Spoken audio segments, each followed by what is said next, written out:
Assalamualaikum warahmatullahi wabarakatuh. Washamar kafuuna isiniin jecha. Har'a kunis waa'ee miseenjeraati. Gaafii miseenjeraa waliigalaa bakka takkatti isinii deebisa. Nafaan abbaan hordofaa isiniin jedha.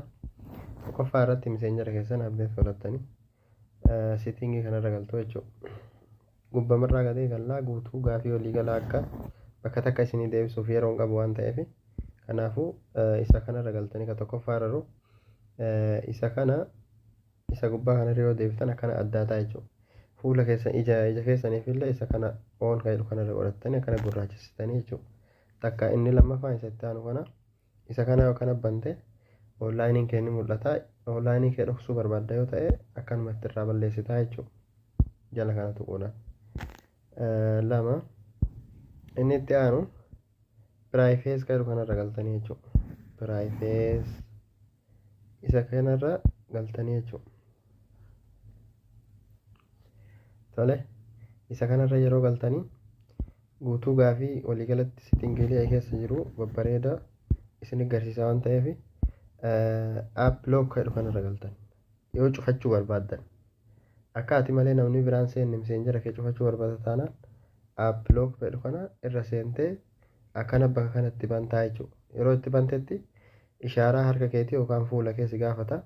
Yoo fuula kee ta'e bilbilli kee fuula kee irra jiraate isa saanu kana yookaan ammoo waan ta'e waan bilbila kee ittiin cufattu barbaaddu waan miseenjera kee ittiin cufatu barbaaddu galchuudhaani akkanatti itti galfattaa jechuudha. Tole isa itti aanu inni itti aanu isa kana maaliif barbaachisaa yoo ta'e yeroo akkana seentu sakuriit isa jedhu kanarra seenta kallattii maanii jechuudha.